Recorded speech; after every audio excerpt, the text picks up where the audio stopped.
আগে ছোটোবেলায় বিদ্যুৎ চমকালে ঘরের মধ্যে লুকিয়ে থাকতাম।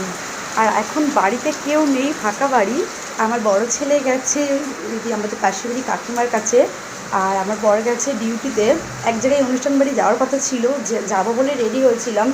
আর ছোটো ছেলে ঘুমিয়ে পড়েছে, আর হঠাৎ করে মুষলধারায় প্রচণ্ড জোরে বৃষ্টি নেমেছে।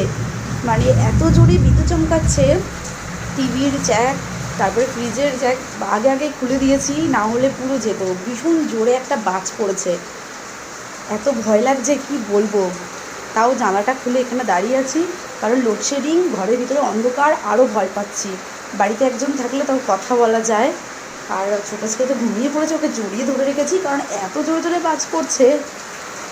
আগে ভয় পেতাম, কিন্তু এখন তো আর ভয় পেলে হবে না, তাই না? এখন তো মা হয়ে গেছি, এখন তো মনের জোর বেশি বেশি করে বাড়াতে হবে। অপেক্ষা করছি কখন বর বাড়িতে আসবে। আর অনুষ্ঠান বাড়ি তো আর যাওয়া হবে না, কী আর করা যাবে, বৃষ্টি দেখছি। আর পুজোটাকে শোয়াতেও পারছি না, কারণ কারেন্ট নেই। আর এত জোরে জোরে বিদ্যুৎ চমকাচ্ছে, প্লাস বাজ পড়েছে খুব জোরে একবার, ও ভয় পেয়ে যাচ্ছে। এখন তো ও আমার সন্তান, তাই আমি মা হয়ে ওকে জড়িয়ে ধরে রেখেছি। আগে আমিও আমার বাবা মাকে জড়িয়ে ধরতাম বিদ্যুৎ চমকালে।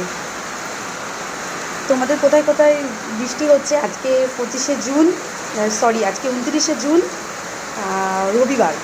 এখন 3:30 মতো বাজে। তো কোথায় কোথায় বৃষ্টি হচ্ছে আমাকে কমেন্ট করে জানিও।